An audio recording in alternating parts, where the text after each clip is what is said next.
Being Black in America comes with its challenges. However, we understand that enlightenment through education is the oppressor's worst fear.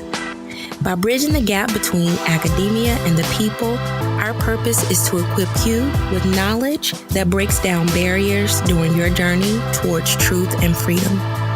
Welcome to the Black and Highly Dangerous Podcast.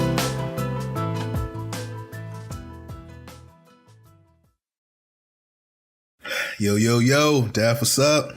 What's up, Ty? How are you? Nothing much. I'm good, chilling, hanging, trying to do me, How you feeling? I'm feeling good, trying to get back into the swing of things, trying to get a routine down. I think it was much harder than I expected at the beginning of the year to actually settle into a work routine, a workout routine. Mm-hmm. Because I'm not teaching any classes this year and I'm not taking any classes. So my schedule is open and it's been difficult to manage. Yeah. I hear you. That's always the new year, new resolutions, new meetings. Sometimes could be off to a slow start sometimes. Trust me, I'm a proponent of that as well at times. I also, random, thing that I've been enjoying, some new television. Been enjoying this new superhero show called Black Lightning on CW, which is pretty cool. Yeah, and it's a black superhero, so we got to support that. But it's been pretty dope so far, at least the first episode that they had. And then also a show on Showtime called The Chi, which is really good too. I've been enjoying that. So some pretty good television out now, especially centered around communities of color. So I ain't mad at that. Yeah, I don't have any new shows, but I have been waiting and I'm happy all the mid-season premieres have happened or are happening right now. So yay to that. Mm-hmm. Other than that, I'm excited for episode 2 today. We got some exciting material for you all, and thank you all once again for listening to us, the Black and Highly Dangerous Podcast. Yes, again, give yourself a pat on the back. That's what I used to tell my students when I taught second grade. That they love that. Adults a pat on the back. I'm about to start using that with my college students. They probably try to laugh me out the classroom. Dr. Connie, you corny. Whatever. I embrace my corniness. For our listeners, I embrace it. I love it. You should be yourself. That's how we operate. I ain't mad at that. So yeah, today we will be talking to Officer John in today's featured topic and interview. I think I'm excited about this interview for a couple of reasons, and I think you all should be too. One of the reasons I was happy to do this interview is because from my experience with teaching, especially criminal justice related classes, every time I'm in a panel or trying to get a police officer to come speak to my class or speak to my students about a lot of these pressing issues we see with race and racism and this current state and atmosphere surrounding policing, those conversations are always dry. They're always giving super scripted answers. They never give any opinion, any emotions, anything. That becomes really, really frustrating for not just me, but for the students. So I'm really happy we have Officer John here to come talk to us about these issues and be candid and open, which is something I normally don't get from police officers. Well, I can say that's more than I've ever gotten. This will literally be my first opportunity outside of Facebook comment stalking and reading. I've literally never had a conversation with a white police officer about the state of policing, their thoughts on the issues that continue to come up. So I'm kind of excited, and I hope it goes well. I hope we get our questions answered. Yeah, I think we will. I think Officer John was coming in very willing to be open and candid. And it's a conversation that needs to happen. Officer John is also a white male police officer, which makes this conversation even more sorely needed and compelling in a lot of ways. It's a bit on the interviews, a bit on the longer side. But I think that's okay because it's rare that I think we get these type of opportunities to have these open, candid conversations with police officers about issues with race, about issues with police brutality and those perspectives. So we wanted to make sure we covered everything in this interview. So I hope you all listen to the full length of the interview because there's a lot of really good information in there.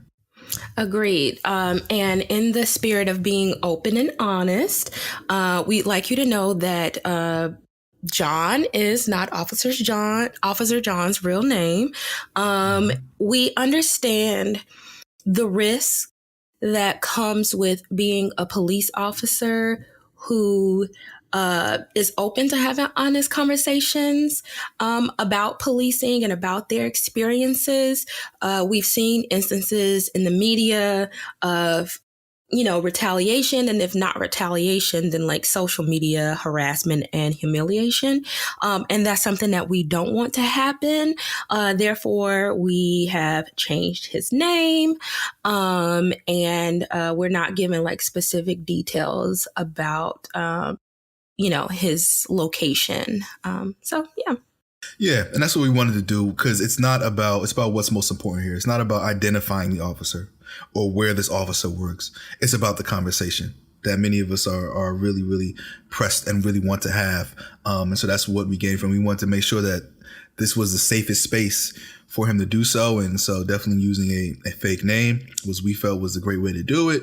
So that way he can speak as open and candidly as he can without worrying about any kind of repercussions or issues and stuff like that. And so, it's a compromise, but I think it's a compromise that we're more than willing to make for sure. Agreed. So you ready to get this interview started, Dad? Ready to go. All right. I hear that thunder in the background too. Oh yeah. Raining like crazy out there. See, that's Soft in Indiana. Hopefully that's not a bad omen for this interview. Right? All right, y'all. All right. Over the past few years, there's been renewed attention to race and policing in America. Conversations about the state of policing often take place in our own little bubbles or echo chambers on social media. The goal for today's conversation is to step outside of those bubbles, look at the issue from a different angle, and hopefully build a bridge of understanding around the issue. Today, we welcome Officer John. He's been a police officer in the Northeast region of the United States for about 5 years. We appreciate his willingness to engage in open dialogue about the current state of policing, recent high-profile cases of police brutality, and ways to improve community police relationships. We welcome Officer John. Officer John being here because, as I've said before, I think one of the most pressing issues that we're having currently in our country are issues surrounding policing and the criminal justice system in particular. And I think one of the biggest things that has been asked of many people within the communities that are trying to move forward is that we need to begin to have conversation to bridge the gap, to build trust, to move forward together as a country that we should be trying to do. So these conversations are always, I think, very much needed, especially in this time and day and age. And Officer John has agreed to be pretty open and candid with us today with the questions that we have. And we're going to have some really good dialogue about many of the issues that you guys see in the news, learn about in class, and just maybe talk with your family members and friends. But before we get to that far into all the juicy stuff, let's just kind of start with a little bit of background and get to know Officer John a little bit more and just kind of give us an idea of why you decided to become a police officer. All right. So I've been a police officer in law enforcement for approximately 5 years. The reason why I wanted to join is literally I've always wanted to help people, I love interacting with people all the day. And this is, the perfect opportunity to be in that position to, let's take the bad guys off the street, bad people off the street, at the same time interact with people, basically to help people, you know what I'm saying? Mm-hmm. And same thing if you go to a car stop, like for instance, even when you're making a car stop, you say you stop a person for speed and you write them a warning. That actually brightens their day, at the same time, you slowed someone down that could possibly hurt and kill someone in an accident. And then by writing them a warning, now their day's even happier, they're happy and they had a positive interaction with the police, which also helps with this. Something as small as that. Yeah. Tell us, I guess, I think it's true. I think there are a lot of people who do go into policing for, to help people. I guess give us a story that stands out to you that you've been a part of that you really felt like you made a difference and you really left the situation feeling really good. Yeah, I mean, let's just go through a medical assist. All right. Okay. So basically, you get a call to service so the area where I work, there's a lot of calls to service.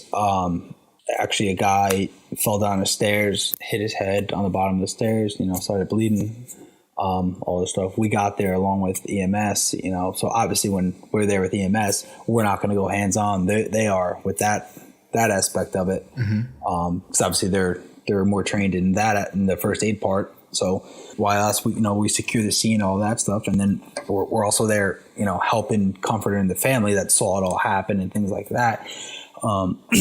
Now that aspect of it, we're comforting them as they're freaking out. So now we're there to help them, kind of explain everything, what's happening, what's going on, where their loved one's going. I feel like that's a positive influence, things like that. Same thing with, say you go to a domestic, okay, and families are fighting and there's a little kid there, Now this little kid, he may be 10, 11 years old. This might be his first time ever seen a cop, a police officer. All right. So now not only do you have to separate their family, you basically have to be now consoling this child because this child's freaking out. He doesn't know who to believe. He's scared. And that aspect of it too is, you don't even have words for it sometimes, it just is what it is. Even for, like an arrest. All right. Say someone has a traffic warrant. Okay. All right. So you forgot to pay a seatbelt ticket. Just say it was that. I'm not saying, someone that was, constantly moving around, forget not paying on purpose, not going to court on purpose, but someone, you get a parking ticket, you forget to pay it. Okay. You get a warrant. So yeah, you have to go through your procedure, placing your handcuffs, do all that stuff. But why am I going to treat you like a criminal? Why am I going to treat you like you just murdered someone? You have a traffic ticket that you forgot to pay, so things like that where, you take your time, you talk to them like a real person, all that stuff. And obviously simple traffic ticket, is not going to be too expensive. You just get them a new court date and then they're on their way, and most of the time it's their first time ever being in handcuffs. So, they're freaked out enough, so things like that, you give them a positive influence, then I'll be like, oh, well, I didn't know cops were like this. It's because of the media, like they see certain things, or they might have interacted with a cop that was a complete jerk. It all depends. You never know what a person was going through before you stop them. You never know if, say, God forbid, a family member died and now they're speeding to go somewhere. You don't know why they were doing it until you actually find out why. So you can't really judge, things like that. And so your goal is not to make someone's day worse unless they absolutely, absolutely deserve it and they're not getting the hint of what you're trying to do for them.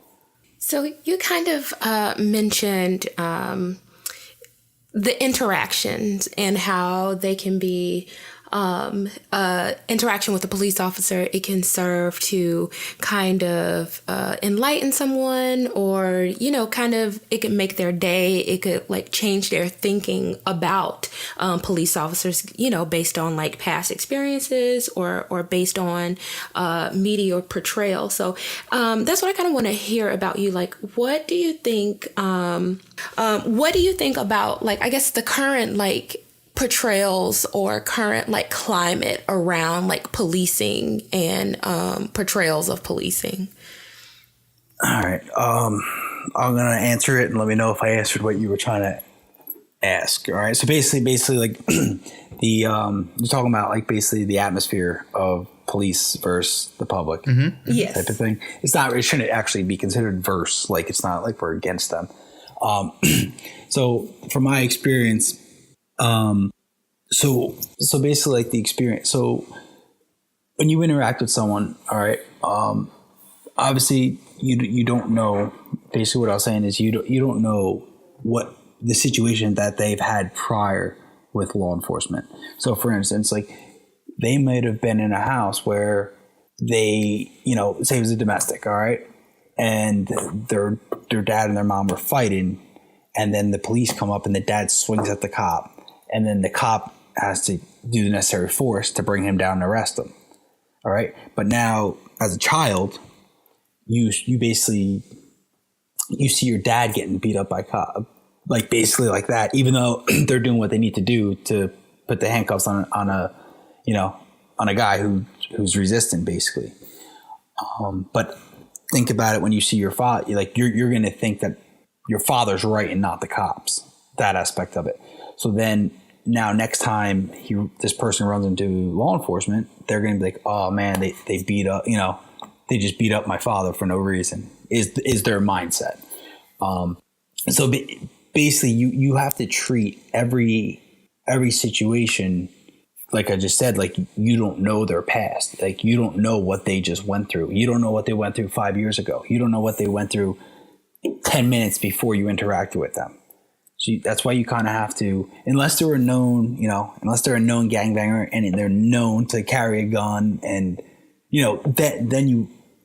that's why you can't say it's like a routine. Nothing's routine in law enforcement. Nothing ever is routine in a car stop, in an interaction, in anything, because that same person could be a completely different person the next day. Like they could be completely polite one day and then the next day just turn on you. So that's why, like when you on the news, when it's like this routine car stop, nothing's routine, because I stop a car for tint.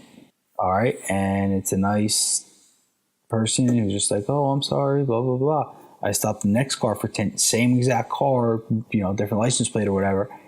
And all of a sudden I roll down the window and complete, a-hole and warrants and stuff like that, so you never know, I don't think I'm answering your question correctly. You're fine. Well, there's no wrong answer, because this gives a little bit of insight. Like I'm trying to figure out what you were like exactly asking. I think we'll return to the premise of that question in a little bit. I think okay. I think it'll become clearer, right, when we start talking about some of the other things. But I do trying to just, again, getting your opinion generally, because you are right. You've been here five or so years, like you said, and I always want to kind of ask, what do you as an officer think are some really good strengths of policing, right? What do you think you guys are doing really well? Some of the good things you guys are doing that you're performing well, and are there any areas do you think that overall, generally policing, that can be improved somewhat? It's tough to answer that, because obviously.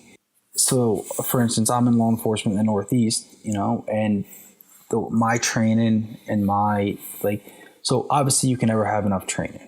All right. So you can never go to enough training, whether it's, say, jiu-jitsu, say it's, simunitions, which is like you're firing, it's a real gun.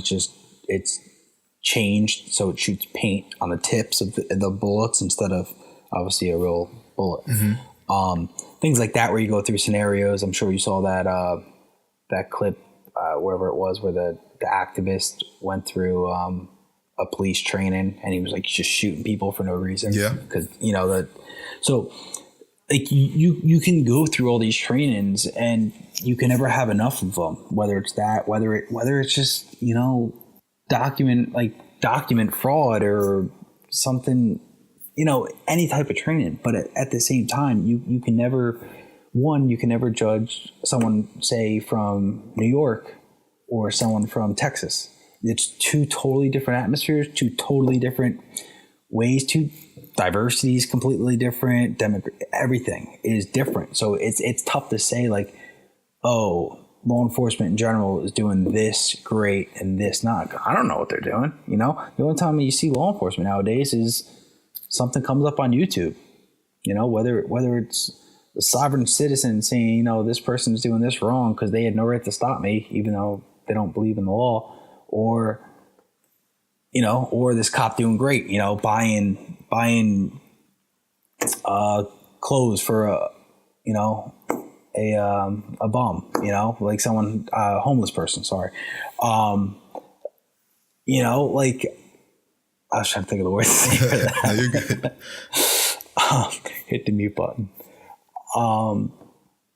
So it's tough. It's tough to go by that, because it's either anytime you see anything with law enforcement on the news, it's either they did something really good or they did something bad, but that bad may not really be bad. It's just from the people that are, uneducated in that aspect of it.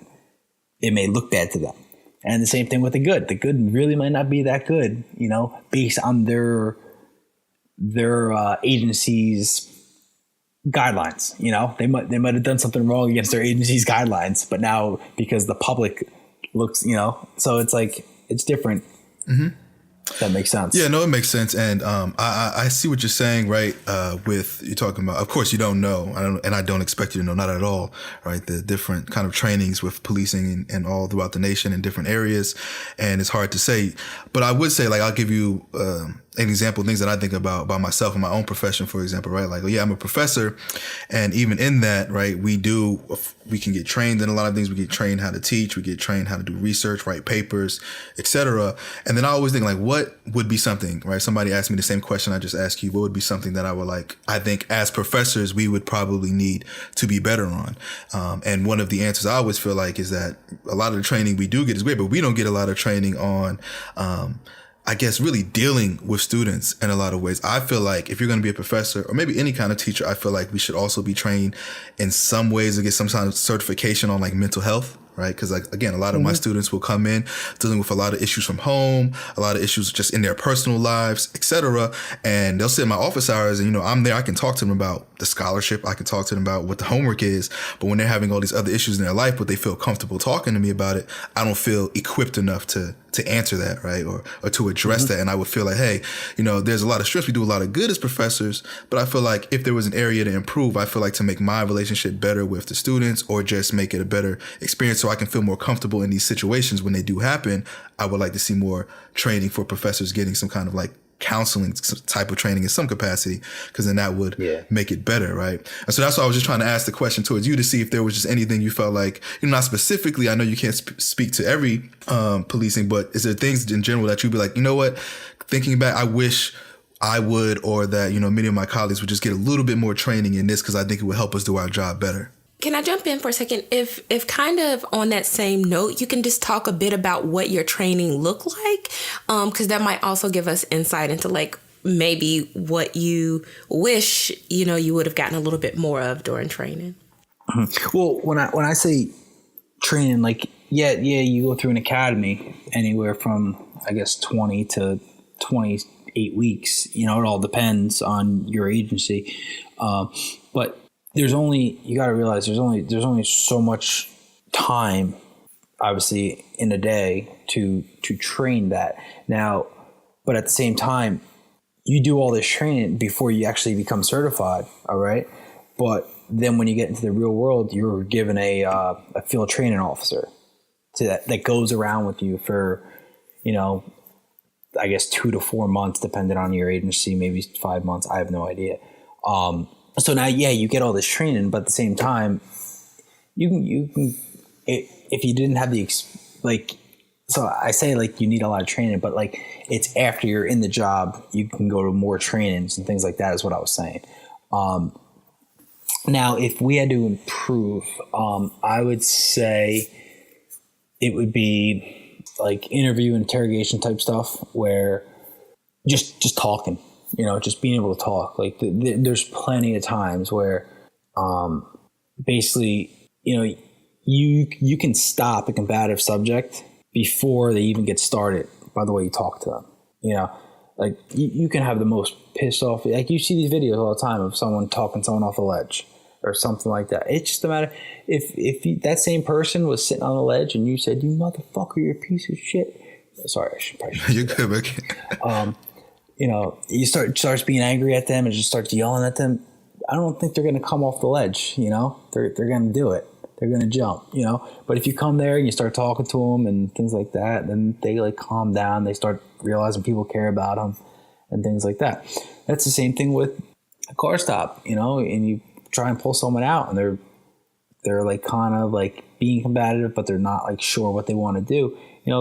If you talk to them first, kind of like explain what's happening, Depend, this is, like I said, nothing's routine. So it all depends on the stop, all depends on the situation at the time. Yeah. So, but like there's times where you can talk them into coming out, of the car, not combatively, things like that. Getting through all that. And then there's times where you actually have to, use force to get them out, because no matter what you say. So interviewing them and like interrogate, like where you're able to basically talk to them, communicate with them, let them understand what's going on, because sometimes people from Missouri, their cops have different rules, and then they come to Pennsylvania and all of a sudden they're getting arrested for something that they didn't know that they're getting arrested for, because they wouldn't get arrested for in Missouri. So now they're getting pissed off, and then they might react to it. Or if you explain to them, oh, hey, Pennsylvania law is this, da da da da da, then they might, oh, okay, maybe I guess I am in the wrong, but things like that. And the other, I guess, would be just hand-to-hand combat, like things like that, where basically when you use deadly force, you use it when you feel your life is in jeopardy, like when you feel that you're in danger, your life's in danger. All right, so that's when you can use deadly force. Now, like I said, I've never been in this situation to have to use that, so I don't know if some of these situations where they're justified to use it, but if they had better hand-to-hand combat skills like jiu-jitsu or anything like that, would that have been prevented? But at the same time, I can't comment on that, because I was never in that situation where I'm like, I'm rolling around with someone and say they're an MMA fighter and I'm not, you're just, they can easily take your life if it was, hands on hands, because they know what they're doing and you don't, because you don't have the training and experience in that.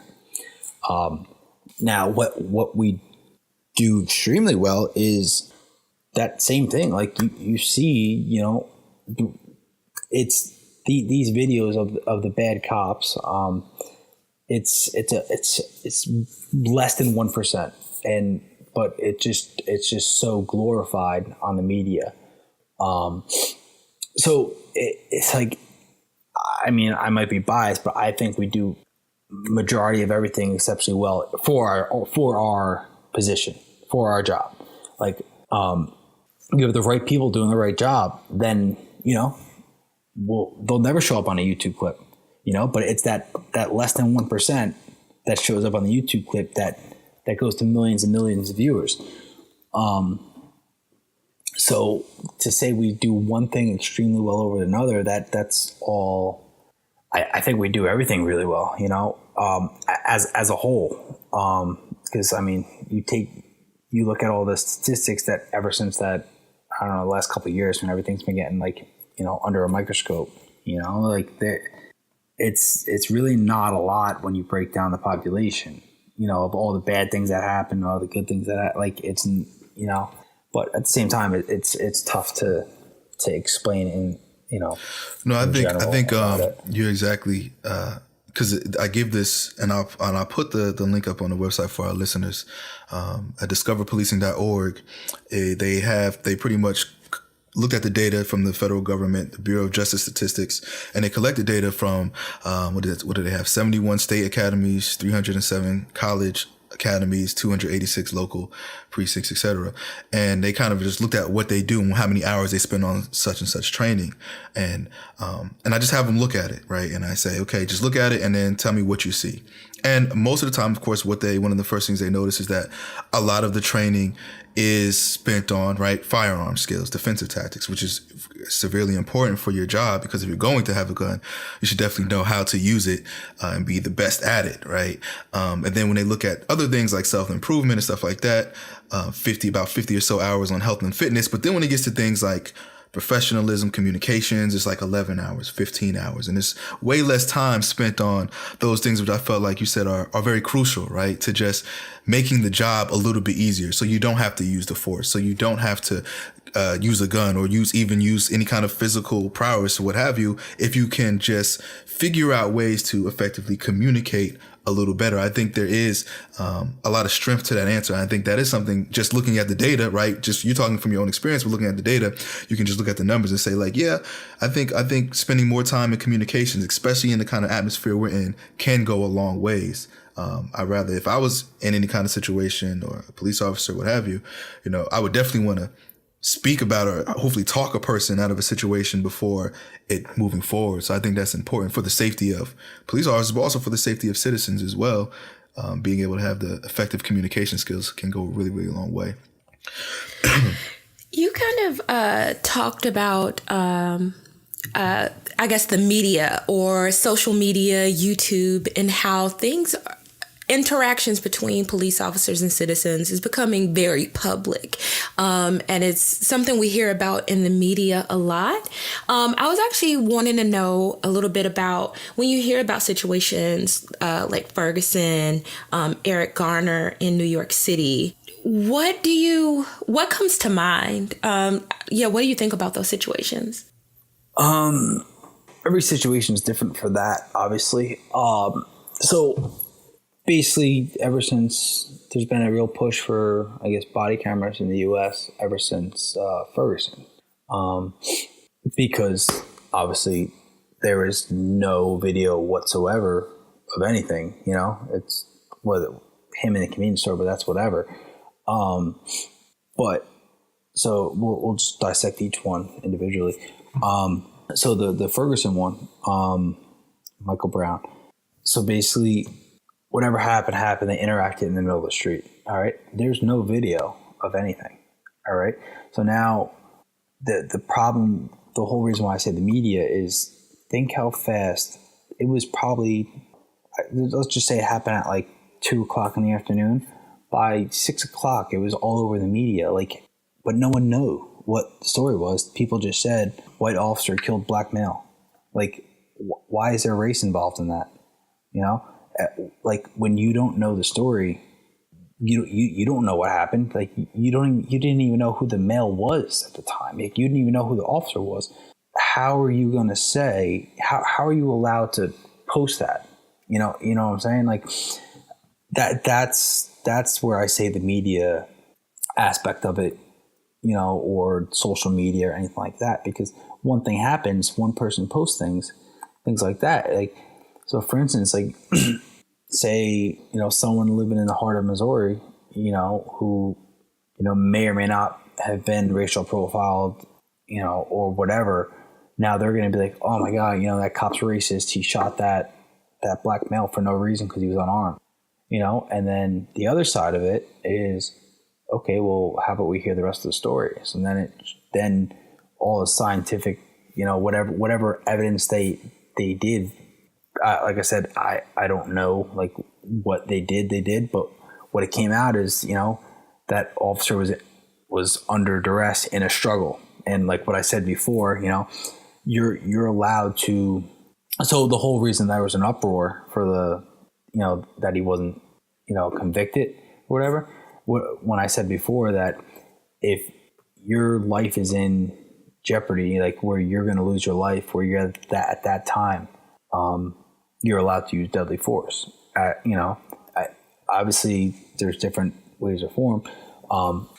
So with that one, you hear a lot of, he just shot him because he was big and black, where he didn't think he could take him, so you hear that side of the story, and then you hear the other side of the story where it's basically, and like I said, I know this is a very sensitive subject, and then you hear the other side of the story where he actually came at him. Then you randomly get an eyewitness that said one thing, and then you get an eyewitness that said the completely opposite thing. So I'm are they really eyewitnesses? How do you not take your time before you have to? Because the problem with the media is they want to be the first. They want to be that first story because whatever they get. So now think of the uproar that started before anything was even discovered. You know what I'm saying? So that aspect of it, where, and at the same time, if you want to backtrack, if someone goes into your police car, you have a rifle in there, you have a shotgun in there, you have all these weapons in there, you know, and then the car is considered a weapon, you know? So he's coming into your car is what I remember. Correct me if I'm wrong, based on the findings. It was like the officer was under duress and, you know, there was a struggle in the car area. Is that correct? Or am I? Yep. No, that's what they said. That according to Darren Wilson's perspective, he was Michael Brown was reaching into the car from his testimony. So, and then based on whatever, like I said, that's above my pay grade. Whoever does all the forensics part of it, but and it matched up with what was happening with that. So when it comes to that, you know, he's justified. You know, if all that, like I said, there's no evidence. I mean, there's no camera. Not there's no evidence. There's no camera. So, you know, how can you start a riot on that? You know? Well, one thing that... Sorry. No, I was about to say, go. Ty mentioned like a really important word, perspective. So you kind of mentioned like feeling threatened or being threatened. So is it kind of like I can feel threatened and therefore use deadly force? Because there can be a difference between whether you're actually threatened, whether your life is actually in danger, and whether you perceive it to be. And is it just about I perceive it to be, therefore I can do this, or no? Yeah, no. When your life is in danger, like I obviously it is a perception though, because you're the only one going through it. Like you know what I'm saying? Like so for instance, like an MMA fighter that Darren Wilson, same size, you know, and that whole situation happens, he might not feel that way. You know, he might not even be in that position, but. You know, then you go the other aspect where he's not in that. He's not an MMA fighter. You know, so he can't do the hand to hand. But at the same time, someone coming into your car, that's deadly force because of all the weapons around you. Like that's why someone reaches for your gun. That's deadly force. You're allowed to use deadly force. But like I said, you have to realize when I say these things, this is every agency is different. Every state is different. Yeah. Every you know. So like I can't speak for the Midwest, but if someone reaches for your gun and they try and grab your gun, you're allowed to use deadly force because they're trying to get your gun to kill you. Mm-hmm. You know what I'm saying? So, and this question is, we'll stick on this Ferguson aspect because that was a big one for a little bit. And, you know, I think it does get difficult when we try to get into the particulars of the situation. Was Darren Wilson right? Was he wrong? Was Michael Brown right? Those are something I think we'll just never know, right? Because on one instance, I think a part of the issue is that the truth is we just only have one side of the story. And there's three sides to every story. Right? And so we will never know. But I kind of want to know, going back to, you know, you mentioned the rioting and stuff like that. Have you just thought about, right? Besides the media, I know the media can influence what we've seen in these communities, but have you thought as to, do you think it's just the media why people are protesting? Why they were protesting in Ferguson, or do you think there are kind of deeper issues than that? I like I said, I don't know what happens in Ferguson every day. You know, with that aspect of it, I don't know if a random black guy's walking down the street and he's stopped every day. Like I don't know if that happens. You know, I don't know if everyone suffers that. But at the same time, I don't think much has changed. Like much in the policing aspect is really that much different. Like a lot, there's not like a lot more. I feel like there's not, like I said, I don't have the statistics in front of me, but based on in my 5 years, I don't think there's also now that the media like goes the whole media thing. So I don't think that also now every cop is racist now because like all of a sudden cops started becoming racist, or started shooting people, not even whether white, black, Hispanic, what male, female, whatever. I don't think, but I think the media in the aspect of took something that they knew they could, that would stick and went with it hard. And that I really feel like, I mean, it's tough because if you look at it this way, without social media, the East Coast even know about Ferguson. well, they wouldn't know until like the next day, until the paper, but would it even be on the front page? So you got to think about it that way too, where I think based on like just history, I feel like it was a lot worse, 20 years ago than it is now, like when it comes to, the community and the police.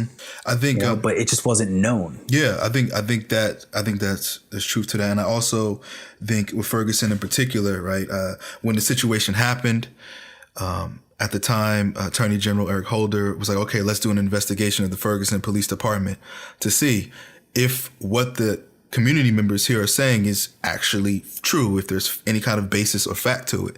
So they did this full-fledged investigation, looking at records, looking at emails, looking at arrests, looking at stops, and recording, right? Just seeing what did they find. And in the report, right, and even you can just read when you guys are the listeners, I'll put the link up on the website as well. But even just an executive summary of the report, they intentionally say that there were intentional racially discriminatory practices in the Ferguson Police Department, where they found emails from supervisors saying, lock up black people for this. The rate of how many people they stopped, the traffic stops as far as black to white was astronomical in a lot of ways. And so I think why I asked the question about, why they were protesting, I think a part of the reason is because I think these communities have been suffering in this capacity, in this wrong, where they've probably been saying like, I think especially communities of color have been saying, I think police are stopping me more than others. I'm always getting targeted. And no one hears me. And then now it came to a sad incident where somebody lost their life.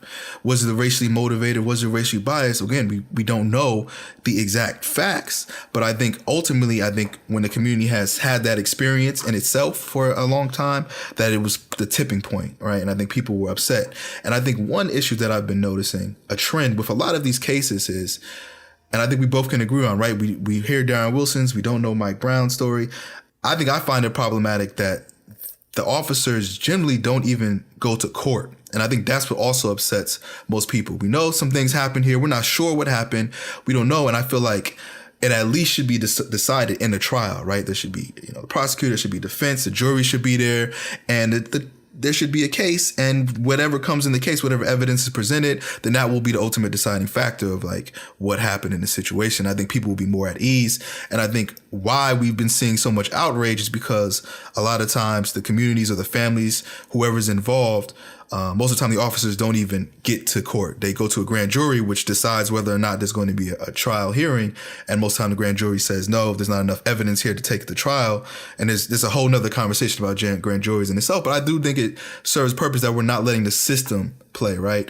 Everybody can have their sides and feel the way they want. But the way we have the criminal justice set up is for it to be used in a formal manner so that the court and the lawyers can provide the evidence, and then we'll see what the facts say at the end. And it just really never gets to that point. I think that's what also drives a lot of the frustration within these communities. It's just saying, wow, we lost a member of our community. We just want our day in court. We just want to see if this officer was wrong. And if he was, then we want him to be held accountable. If not, then that means the evidence was on the side and it worked out. But I think when we don't get to that point, it just makes things. So then it's like, okay, if we want to use it the formal way, right, like address our frustrations in the criminal justice system, but you guys aren't even allowing us to take the case to court using it in a formal way. Now what do we have to rely on, right, to feel like there's going to be some kind of justice, if any?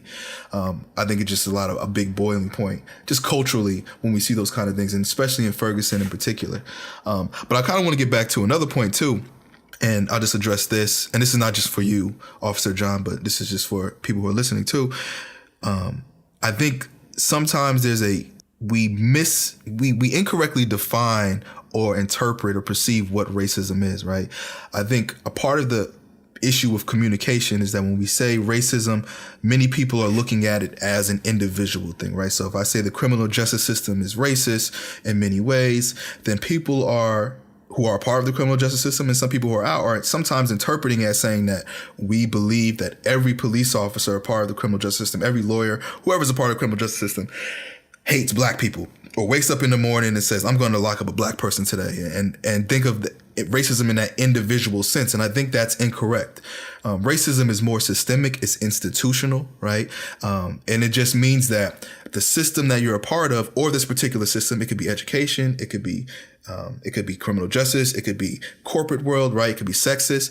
All it's saying is that the system is perpetuating a lot of inequalities, right? Based off race. It could be based off sex. It could be based off whatever. And when you have a system that's being unequal as far as how it's enforcing the law or whatever it is, then in fact, it can be racist, right? The system itself, or it can be sexist, right? If we're not hiring women and women are only making, 50 cents on the dollar compared to men. Well, that's a sexist institution. It doesn't mean that every man there degrades women and hates women. It just means the institution itself is not treating everybody equally.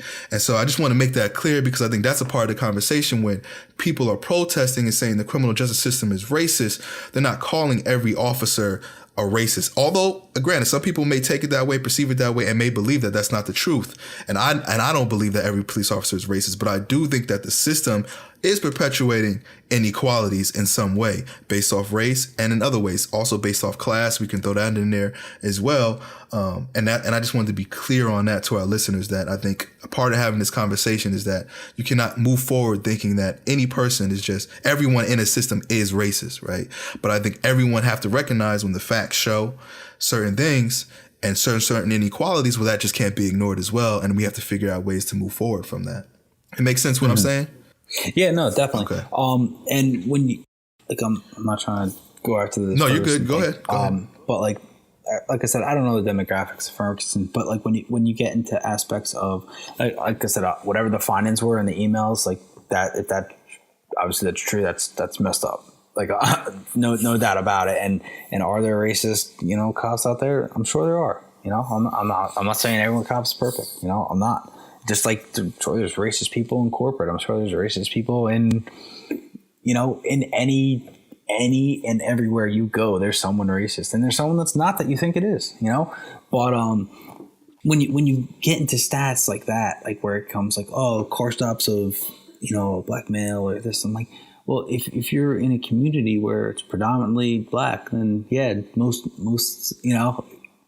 stops are going to be that way. Or you're in a predominantly white neighborhood, most stops are going to be white. It is what it is when it comes to that. Like that's where I feel like those statistics kind of never help the situation. Like you go to, say you go to the I guess, any area where there's predominantly, any type of ethnicity, that most likely if the law enforcement community can't say they're in a certain city and they can't leave that city, you can only stop what's there. You can only interact with whatever's there, like whether it's white, black, purple, yellow, like it doesn't matter when it comes to that. So because you hear that a lot too, like and I'm sure there's every agency has something like that now where it's per year, per bi-weekly, bi-monthly, whatever. I'm sure everything's traced, whether, your trends. I'm sure everyone has a trend. And, in the grand scheme of things, then, so say you do have a trend, all right? So now say you have this trend of, say you stop too many, say Ferguson does a trend where they have to, when I get them explain this, you're going to realize like, oh, well then that way is going to make people racial profile. So I'll explain it to you. So basically say Ferguson, all right, they make, hey, you had 80 stops, you had 100 stops this month. 80 of them were black males and females. And 10 were Hispanic and 10 were white. All right. You got to fix it. So now what's this person doing? He's driving around, he's going to be looking at who he's stopping now, instead of just doing his job, because now he can't get in trouble because of that. You get what I'm saying? Does that make sense? Yeah, I see what you're saying if you put race into what is happening, then people will start using race, right, in their practice. To not stop that race, to stop a different race. But the issue is with what I'm having with that is that in essence is kind of almost saying if these inequalities are happening, are you saying we shouldn't show those inequalities because of human error or human behavior, right? So somebody's stopping blacks, and if we point that out, and now they stop more whites, do you saying that we shouldn't, highlight the fact that there is this inequality, or how will we work around that? Yeah, see, I mean, that's what I don't know. But in no way should I say should we stop that. No, you should always make it known. Okay, I'm not saying that, but I'm just saying like how there's no good way to go about bringing it up, because like unless it's like unless it goes to something more, So like I said, you live in a predominantly white, you work in a predominantly white neighborhood, and you have now, and say you're a white cop or you're a black cop, whatever, and now you have 90 stops of white drivers and 10 stops of black drivers. So now you're sitting here like, shit, and I can't stop all those white people, or whatever one is high, but there should be some sort of system where I'm sure some do have it, and I'm sure some don't, where, yeah, okay, you stop that amount, but was there anything else that may lead to you, may think your racial profile? Because if there's not, then why are you going to make this person change what they're doing when they're actually doing their job? They're doing their job correctly. It just so happens that every car because you're in an area that has a lot of whatever race that is. No, so like that's do you understand what I'm saying? I agree. And I think that's always been a key point, right? And I don't think many people don't argue that, right? If you're living in a community that's predominantly black and you're an officer in that community, and the people you're going to interact with are going to be black, people you're going to stop, you're going to be black, people you help are going to be black, people you arrest are going to be black. And I'm not going to get into the technical aspects of it, but the studies that have been conducted with a lot of the statistics, they do things what they control, right? They control for the demographics, they control for the population, where they take that into consideration, and when they run their analysis, they're kind of taking that stuff out and they're seeing what still comes out, right? And the inequalities are usually generally still present when you are controlling for those kind of things, especially the one big example we've seen with stop and frisk, right? Which, 50% of the population was white, right? And then about a little over 50%, 55%, but 86% of the stops who they were stopping and frisking were blacks and Latinos, right? So even with the population, we're like, whoa, they make up less than half the population, but they're making up almost all of the stops, right? And so with that, it's like, okay, what can we say? And that's just not like one police officer stopping hundreds of thousands of people. It's part of the system. Like, what's going on here that the entire, NYPD that are policing the city are only stopping blacks and Latinos more than whites. And so how do we combat that? And in those aspects, I feel like, it should be highlighted, because I'm like, I need to stop more white people, because if it's a population thing, then it needs to be at least resemble that, right? And so those kind of things is like, and I definitely see what you're saying. And I think that is an important part to make. Like, people should take that into account. Like, okay, if it's even if it's a white officer, but he's patrolling in a black community, then that doesn't mean the officer is racist. That means that everybody that's in his block or in his beat is just black, right? Because that's the community. So that's an important distinction to make.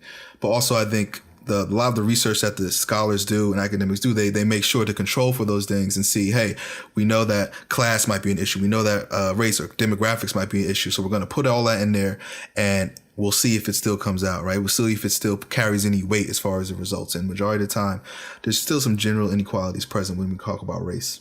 Yeah, I mean, I'm sure you have so now the statistics that you have and stuff like that. Now, it's just law enforcement versus different races, or is it like white officer versus this or black officer versus that?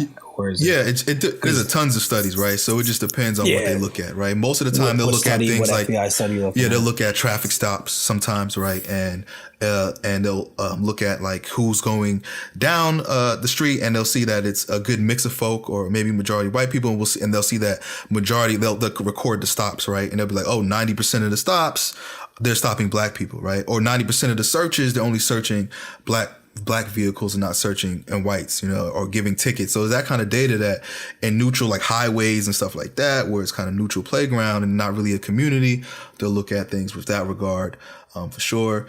There's a lot of that stuff, and I can definitely send you some of the links to what has. Yeah, because I just remember, like I said, you're more up on the statistics than I am, but I'm pretty sure I read something where like it was there was more percentage, like based on the percentage of white unarmed people being killed by police than black unarmed. Like, even though the number's higher, like, or whichever way, shape, or form, like the percentage is it doesn't really matter. It is what it is. But I don't remember what I read. I thought I saw something like that, but I don't remember. Yeah, I think I honestly think that's a part missing from the conversation too, right? Yeah, I mean, for sure, this is happening. I don't think it's just happening to black people, right? Yeah, exactly. And I think that there are a lot of people who are getting killed unarmed and can have a lot of other cases. I do agree with that. And I think it should be highlighted more, because if it is a problem with policing and some things need to be fixed, right, then I think if people like to just say it's just a black problem, then people are going to not pay attention, right? Sometimes, right? If I'm not black, I don't have to worry about it. But I think the conversation should be expanded, and more of those statistics and research should also highlight some of things that happen. If we all want to come and make a change together, it shouldn't just be one individual. But I think also the historical implications of black people in this country and what has been going on. And when you see things like that, it is kind of re-traumatizing, like, we still haven't changed. And a lot of stuff still hasn't moved forward when it comes to, and policing and that's just something that's just always been the case. Well, since civil rights, and, police officers and the black community have never really had a strong, solid relationship. Right. And I think that plays a part too of the historical implications, why it may feel there might be more emotions involved when it's the black community, just because there's still people who are living who were a part of the civil rights. And this is Martin Luther King's birthday, but who were still a part of the civil rights and lived in a time where it was really, really bad and the segregation and stuff. And so, 1-2 generations removed, that stuff is still very, very sensitive. I'm kind of wondering, if you have any thoughts on, so thinking about, the deep history, the wounds, the pain, that's still there. These experiences that people take with them, like you said, into interactions with police officers that can make situations tense. I guess, what do you think should be done to, change or improve relationships between particular communities of color, black communities in general, and police officers? You kind of see it now. It's just communication. It's kind of doing what we're doing right now. Obviously, we're not. we're talking. We're communicating. So it's basically, The problem is like when these activists get in and start just, whether for the good or the bad, start these rallies, then people start chanting. And then if nothing, then all that happens is, police call to stand there and the rally yells at them, in that aspect, where if you can do something behind the scenes where, you're meeting with your groups, I don't know a single agency that wouldn't be open to, meet with the community and have a meet and greet, have a sit down, have a Q&A, things like that.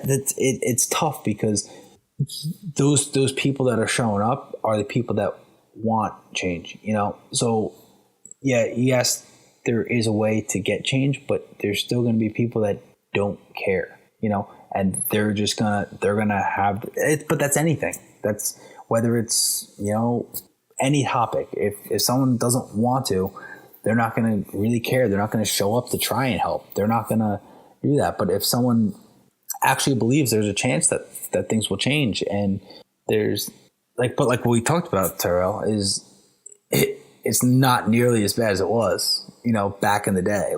There's articles of, people, like you just said, people in the civil rights that basically people said, you have no idea what racism is based on what they went through when they were younger,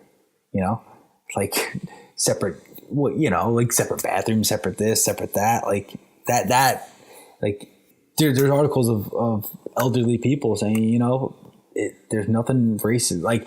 They don't know what they went through, trying to act like they have it bad now type of thing. Oh yeah, I think there's certainly, just me being a black male, I can say that there has been progress, right, from the 60s until now, without a doubt. But there still needs a lot that has to be changed as well.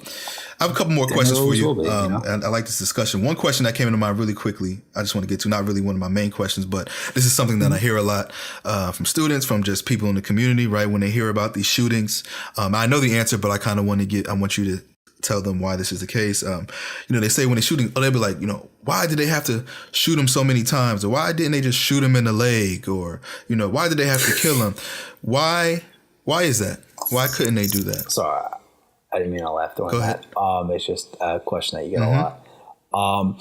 So basically, like I said about training and everything like that, your gun is, or I'll add to that for you. Or why didn't you use a taser? So basically, different states have different. I'll start with that. Different states have different regulations and guidelines. So some states, a taser is deadly force, where it's the same. It's literally the same type of force as a gun. And some states, it's mechanical force, where it's the same as using your pepper OC spray. So you use deadly force when your life is in danger, where you're always trained to do one step ahead. All right. So say someone grabs a pole or a knife and they take a step at you and they're within distance, which is, like 10 yards. I don't know the exact thing of how far you actually are to be justified and all whatever. They have a knife and they're close enough to get you, which that means throwing a knife and it could hit you. You're justified to shoot and kill them if your life is in danger. Okay. If they're posing a threat to you. Now, the aspect of if you want to do, say, a taser and a gun are deadly force, same, so I guess same rank. If my life's in danger, I'm going to use the thing that's guaranteed to work, opposed to something that, one, I hope it hits them, and two, I hope they are affected by the shock of it. Where no one's not affected by a bullet. Like I said, you don't join this profession to shoot anyone. You don't think about it. The person who shoots and kills someone, whether it's the Ferguson cop or whoever, he has to live with that. He has to live that he someone's dead because of him. Like, not, what I mean? Like, whether you're justified or not, like, you still ended that person's life. You get what I'm saying? Like, so I just want to make that clear. Like, you don't join this profession to end someone's life. You never do. And if you do, you're in it for the wrong reason. But anyway, sorry, backtrack. But if you're going to take my life and take me away from my family, no, it's not happening. That's where they got. Now, when you're taught, you shoot to stop the threat. You don't shoot to kill. You shoot to stop the threat. Okay. Now, the reason why you shoot in the chest is that's the largest part of your body. Okay. So, and that's where all the vital organs are, but that's where the threat will stop. All right. You shoot someone in the arm, you shoot someone in the one, you have to think of your adrenaline. All right. Get all hyped up like you're about to die, and then try and shoot literally something really small, or you go for the largest part, because most shootings are within, like, I think it says like 8 to 10 feet or something like that. Like most, or close to that, whatever a car stop is. That's the most of the time with law enforcement. But so you have to realize you're taught to shoot to stop the threat. So that could be one bullet, that could be 10. But at the same time, you're accountable for every time you pull that trigger. So you shoot 10, and like I said, it's all situation. It's all, because think about it. If you go back to the taser, say I taser you and you don't get affected by it, you're coming at me still. Now I don't even have time to pull my gun, because you're on top of me already with a knife, and same thing. So now I have it out and you're coming at me, and I shoot once and it doesn't affect you. Oh, but I'm only allowed to shoot you once. or I shoot you in the leg. Now you're limping at me, but you can still come at me, or the odds of me even hitting your leg or your, like I heard, why don't you shoot the gun out of their hand? Like, okay. Like, and that's it's just, that's like, for instance, like football, like, oh, why can't, why do you think the quarterback throws it out their chest? That's the largest part of their body. You're going to hit them. Things like that. It definitely makes a lot of sense. I just was curious because it's a question I get a lot, and so I just wanted to ask you. It's shoot to stop the threat, and you shoot center mass because that's the largest part of your body. It's the largest. It's your least chance of missing. All right. No matter how skilled you are in firearms, your adrenaline's pumping like that. It's it's harder to pinpoint things. Now, as another quick question I have too, to put a thought in my mind. How do you feel about when? Again, this is a question that I've had in conversations where it's like people are expecting to hold police officers to a higher standard in some regard, right? Because they're professional and you are trained in a lot of ways. And again, when it comes to communication, when you encounter someone, a citizen, whoever, who is irate, may not have a weapon or anything, but say maybe yelling and cursing and screaming at you, right? Just in your opinion and your experience, a lot of times that, as it seems to be used in some cases by officers as some reason to escalate the situation or use more force, some stronger type of force, right, to do whatever it is. When it's just yelling and screaming and cursing, right, do you think that, is it appropriate to use more extreme measures in that regard? It's yes and no. I mean, it all depends. Like I talked about, nothing's routine. Nothing at all based on the situation. You just respond to someone just in an argument, in a verbal argument in their house, and they're just yelling and screaming, and you're just there to make sure everything's calm, then no, not at all. But then you get into a different situation where there's like a bar fight or something like that, and you're there, and then someone's in your face yelling and screaming like top of their lungs. All right, that's fine. That they can do everything they want, but then it's the level of, then do they become disorderly?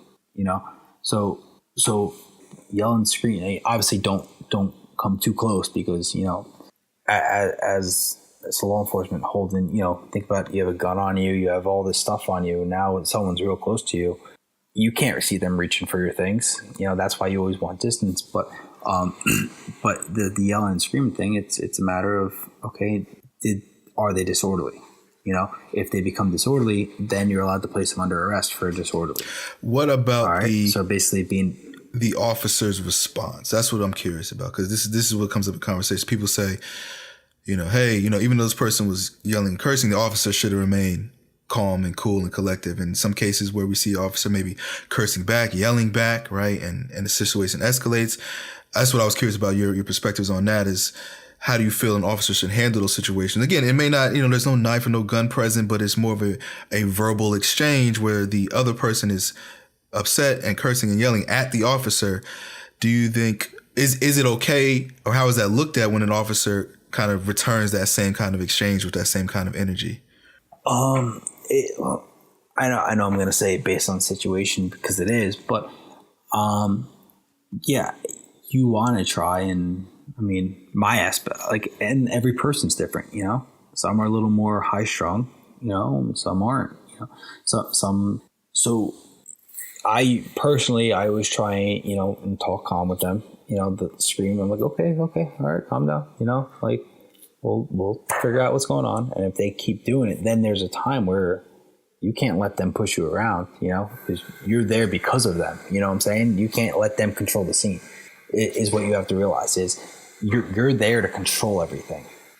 All right, now you can control everything talking like this, but sometimes it just doesn't work. It just doesn't, because it just doesn't get through the people's head until you elevate it. You get what I'm saying? Like, so I hate saying it depends on the situation, but nothing's routine, and it does, because you have to control the situation. That's it. You have to control the situation. That's why you were called there. If you didn't have to, you wouldn't have been called there in the first place. So something was out of hand where you have to control. So now it's a matter of, can you get through them talking like this? And try a few times. If it doesn't, then you got to go to the next step, because then you're literally just there for no reason. But you, like I said, you also have to know the situation. What made them become this? Is it they just found out their freaking significant other was cheating on them, or was it because they failed their math? You don't know. So you kind of have to backtrack and figure out, well, what got them there? Why? Things like that. But it all depends. And the same thing with that officer. Okay. Now, all you see on video is, okay, this person's yelling and this officer takes it to the next level or whatever. But you don't see what before that. Okay. You don't see if this officer just came from a double homicide. Now all this is in his head, that he just saw 2 kids dead, from the hands of their mother, because their mother decided to kill them and then kill herself, or things like that. You don't know what that officer just came from. What if all of a sudden, it's the same thing with, I'm going to backtrack, but that car stop I was saying, a speeding ticket, you write him with a warning, but you don't know if he just stopped you for a speeding ticket and he just saw, someone driving 90 miles per hour and crashed into a tree the day before, because they were driving so fast, and that's why he just pulled you over for speeding, to stop that from happening. It might have been in the same area. So even though you don't know what that person's going through, you don't know what the cop just went through either. And that's what you have to realize every time you see these things. Yeah, I just think, yeah. For what's his name? The Ferguson cop. Darren Wilson. But Darren Wilson, you don't know. At the time the media came out, you don't know if a year before that he tried to be, with someone else and got pummeled and almost died. It didn't. Obviously, that would have came out. But I'm just saying, you don't at the time. So now his perception perspective of death and being close to death is a lot different than yours and mine, because he almost, what I'm saying? So you don't know these situations does that make sense? Yeah, it makes sense. And I was just curious because, again, a lot of times this comes up in debate, because almost in a lot of most jobs, when it comes to being in a situation, whether you're working in customer service and you are dealing with customers, or for me, for instance, right, when I'm a professor and I already know, some students are going to like me, some students are going to hate my guts, right? And when I'm just talking about verbal altercations, and almost every job that I've ever worked, right, if I ever escalated if someone was mad at me, I have a student come to my office mad about their grade and they're cursing me out, right? And they're going off, and this has happened, right? And if I escalated to their same energy, or I, try to push them out or do things, well, I'm getting in trouble, right? For that kind of stuff. I'm supposed to be the professional. I have to de-escalate it. I'm not supposed to take to the same level. I have to walk away or do whatever I have to do. And in most jobs, even when I worked in customer service and stuff like that, if I caught, bringing the same energy back to an irate customer, things along those lines, then of course I would be held responsible, get in trouble. So I was just curious, within the policing, right, and the professionalism, yeah, you're right. I think things can happen where a police officer can see something right before, or whatever situation is. Sometimes you might just have police officers that do just respond to that kind of energy in the same fashion. And I just want to know is there this level of professionalism that's supposed to be held to a standard, right? So with the job of a police officer, it is very highly expected that people are not going to always like you, and you're going to be in situations where people hate your guts and are going to speak to you in some kind of disrespectful manner. And so I'm within the profession is this conversation of we're sometimes expecting people to talk to us like that, but it's not okay for us to return that same energy, because we are held to a higher standard. We're a representative of the community, of the government, of the state, what have you. We're professionals, and we're just not going to go to that kind of level. I agree. But like I said, it all situational, but comparing it, I know why you said it like that, but it's you're in a controlled environment, in those situations, everything I get it. Like there are the extremes where someone actually attacks someone in that situation. But you're responding because of that person's action in the beginning. So the whole reason is, I don't even know how to explain that. Like it's basically yes and no. I mean, yes, you are supposed to be more professional than them, but at the same time, for instance, at the same time, like you want to go back to say customer service and two people are arguing and then they start fighting. Now it's like, well, what the hell? But then, so like they're not supposed to be doing that. Yeah, no, and I agree. If my question wasn't about, I understand when it gets to a physical, somebody's trying to attack or somebody's trying to harm someone physically.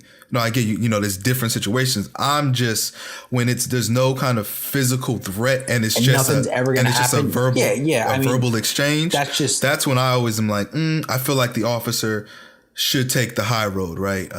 And if somebody's, it's just a verbal exchange and somebody's yelling at you, may not like you. I feel like if you want to de-escalate the situation, if you return that same energy, I think bad things are going to happen, right? And I agree with that. But I agree too when it comes to physical, right? Yeah, it's different. But I think there are times where it's just verbal, right? And somebody may just be really upset. And I hold police officers to a higher regard in those situations. I'm like, listen, you're the professional. People are not going to like you. I feel like, you should be able to take, they may say some really bad things, but, you're the trained professional. I think you should act accordingly. Yeah. Like I said, like I'm usually how I always try and talk like this first and, go through with it. And then, the situation, if nothing's coming out of the situation after a little bit, you can't just sit there and, 'cause whatever you got called there to do. And if it's not happening, then you have to elevate it. Yeah. Does that make sense? All right, man. So I want to get to my last question. We had you on for a while, and it's been great. I've really enjoyed this. It's something I really needed. Just generally, right? I have a lot of students and people who are looking to, want to be a police officer one day. So what kind of advice would you give them, right? What kind of skills should they hone in on to be successful? And what kind of skills may make them unsuccessful? Looking forward to trying to be a police officer, what would be some of your advice? Start with unsuccessful. A temper. Temper is never good in this job. Like short temper.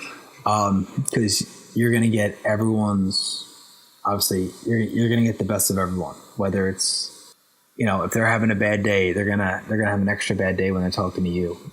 You got to learn to, not kind of what we just talked about, like be calm a little bit, be able to de-escalate the situation without putting your hands on someone. You want to, like, there are times where you're going to have to, but as for, you're going to need to be able to brush things off. Some of the things I've seen, I can never unsee, they're with me. They're with me forever. Like, you think about it sometimes, even though it happened a couple years ago, it is what it is. There's things I don't talk to my wife doesn't ask about work more often than not, just because they know, don't bring it up because it's left at work. You don't bring work home with you because especially that's it is what it is.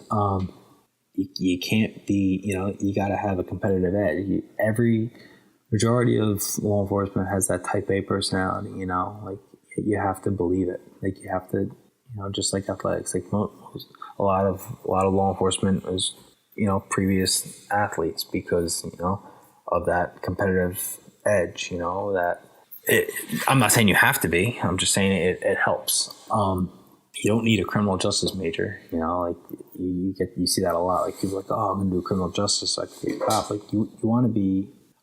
Personally, I would think you'd rather have a degree in something else if you're gonna have a degree, so you're more well rounded, because you're gonna learn what you need to learn in the academy, and then in your training, with your field training officer after that.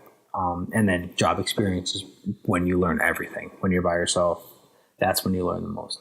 And you're learning every day. I learn something new more often than not every day. Every time I go into work. You just gotta and I forget what else I was going to say. I mean, and I guess they also don't have to worry about doing a lot of the stuff they see on TV and movies, that kind of lifestyle. Yeah. So that's the best part is you respond to scenes and things like that, and they're like, oh, well, aren't you going to do this? Aren't you? I'm like, that doesn't even exist. It's just in a movie. It's just in CSI. Like no one does that. Like things like that, and you hear stories of. It's funny because you talked about going to trials and all this stuff. Well, the basically the jury, you got to realize they watch these TV shows. So now in their mindset, they don't know anything about law enforcement. And then they're like, oh, well, why didn't you do this for this case or that? It's like that. You don't do it like that. Like, it's just, they do it in the TV show to make you watch it. Like, so it's, and sometimes those TV shows hurt you because people think that, you're supposed to be doing something different than how you're doing it. Yeah. Yeah, so that's pretty much it. I think that answers the question. No, appreciate it, man. Appreciate it, Officer John. Just want to say thank you for taking the time out to come speak with us. I think this was a very, very good conversation. I've learned some things, and I think our listeners will too. Like I said earlier in the beginning of this conversation, I feel like this is something that we need to continue to do more of. I like how you put it earlier when you said, it's not versus, right? And I think that's a mentality that many of us kind of have in this constant state, like us versus them. And I think we all are a part of this community together, and we all should want it to see be better and safer for everyone. In order for that to happen, in order for trust to be built, we got to talk. That's the starting point. We got to have conversations, and both parties, I think, have to be open, right? To willing to listen to each other's perspectives, right? There are things that police officers definitely go through, and many dangers that can put you in a mindset to sometimes make decisions that many of us who are not police officers don't have to make. And there are people who are in particular communities, like the Black community, for example, who do experience a lot of things and have throughout the history of this country that are real things that are occurring, and that also shouldn't be just blown to the side as well. And once we all come to an understanding, then we can figure out where we align and we can move forward together as a community into the right direction. So again, I appreciate this. Daphne, you have any closing words? Just to say that I really appreciated hearing your perspective. I thought that you did a really good job of framing everything from a positive perspective in terms of like how we can move forward with building communication, and also perspective taking, understanding where communities or individuals are coming from in terms of interactions, but also understanding where police officers are coming from. And I think that's how we move forward with a little bit of perspective taking. So appreciate your thoughts and your thoughtful answers to these questions. Yeah, thank you for having me. I appreciate it. Very informative, both sides saying. I learned a little bit too, from other side, the non-law enforcement side. Yeah, so. Appreciate it. All right.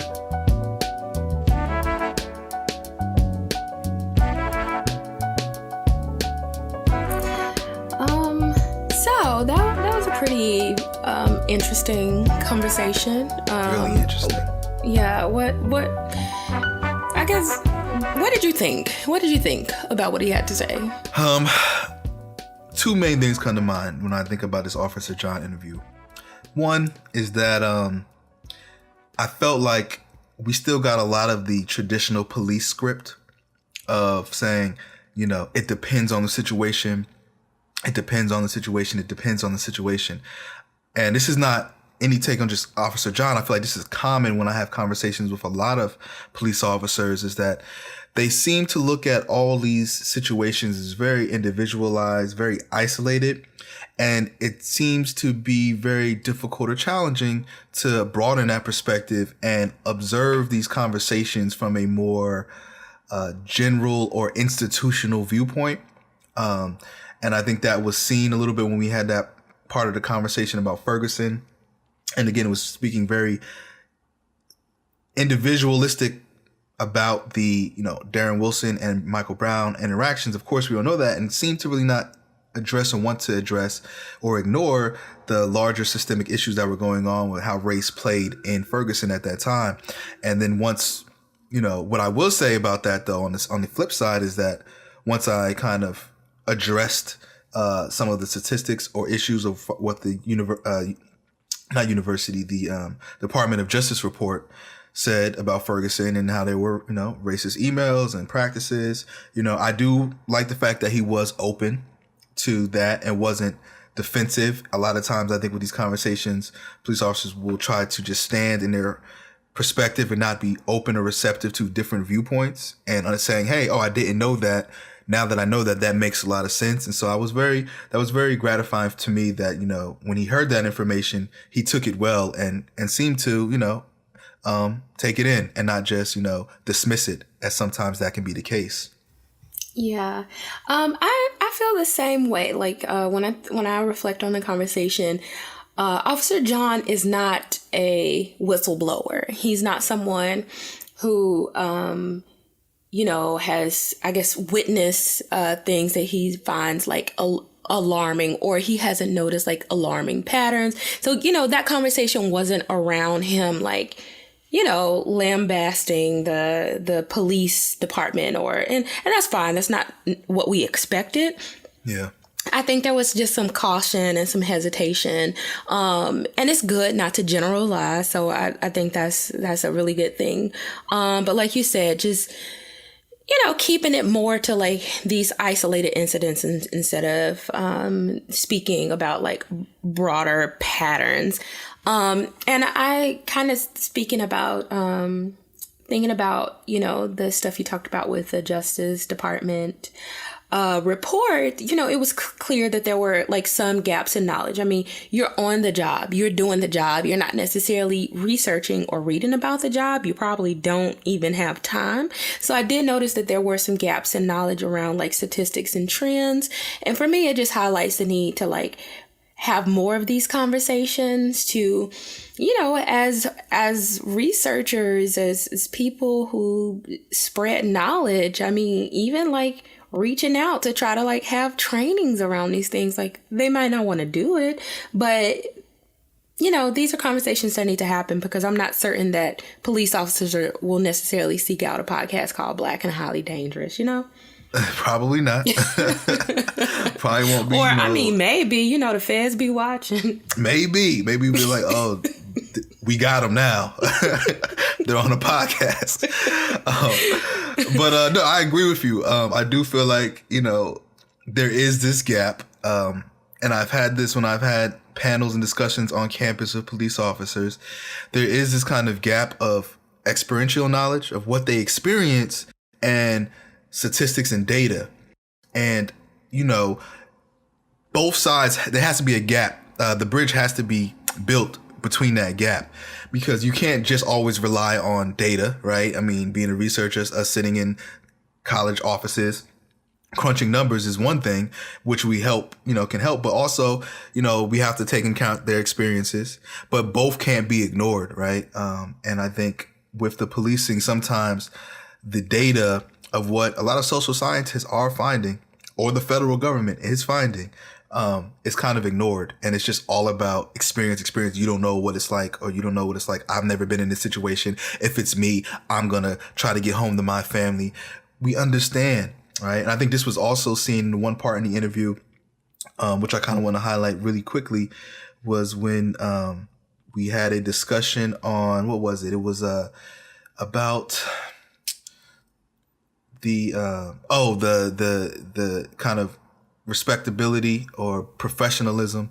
Mm-hmm, and I wanted him to, the discussion was like about, we see these cases where officers feel threatened because somebody's raising their voice, right? Or yelling or talking to them in a disrespectful manner, cursing. And it was interesting to me in the conversation, even though I highlighted at that point, was that he kept moving that part of the conversation. I was just speaking on dialogue specifically, but he kept pushing like, oh, what if somebody's fighting? Or what if somebody comes at you? Or what if somebody takes your gun? And moving that progression into a physical manner. And I wonder if, I'm not saying this is the case for all officers or even Officer John, but I wonder if that's that frame of thinking and what kind of gets people in trouble, not really looking at the situation as it is, right? Like, this person is really mad. He doesn't like me. He's cursing at me. He's being disrespectful, but it's probably not going to get to a physical level. And then finally, once I got to the point with him to say, hey, listen, with Officer John, when he, like, I'm only focusing on, verbal altercations. And then he was like, no, well, in that sense, of course it wouldn't make sense to escalate it, right? But I think that's what happens in a lot of these interactions. That kind of just frame of thinking it's okay that for police officers to do certain things when people are upset or when people are yelling or being, I feel like me personally, police officers, we need to hold them at a higher standard because they are the trained professionals. They are the ones with the weapons and the guns. They are the ones in a uniform representing the government or the state or citizens. And so I feel like this level of professionalism just needs to be promoted and discussed a little bit more, in that if somebody is cursing at you, I don't think you as an officer should curse back, right? Because it's only going to lead into a very tricky situation. Yeah, I agree. It often, it kind of goes back to the other conversation we had where you kind of cited the statistics about like how it's like less than a 1% risk, or like, that's the actual statistic of the number of cops or police officers that is killed on a job. And like some of those are like heart attacks and not even, shootings or like violence against officers, but how that is always at the forefront. And it's just kind of like, boy, that escalated quickly because we were definitely talking about verbal altercations, not grabbing guns, not grabbing knives. But it's just kind of like, it just shows what's at the forefront of their minds. And it's like, yeah. Yeah, and it's dangerous when they, if the mindset is, if you're thinking that it's a tense situation, that it's always going to lead to a physical situation. And I think majority of the time, that's probably just not the case. It's just not. But, there can be conversation to be had on the side of the citizens and what is expected of citizens, what is acceptable of citizens as well. But, I don't think no one should lose their life over a verbal altercation. Even with the case with Darren Wilson and Michael Brown, one thing we do know for sure with Darren Wilson's testimony was that, Michael Brown used profane language at him, and Darren Wilson returned that same energy and used profanities back at Michael Brown, right? Before there was a physical altercation, that's how it began. And so my question would have been, if Darren Wilson didn't return that profanity, right, and focus more on de-escalation, would Michael Brown still be alive today? And I think that's why it's an important question to be had if we hold police officers accountable in that regard with professionalism. Yeah, I agree. And letting them know that like, the situation does not always have to be escalated.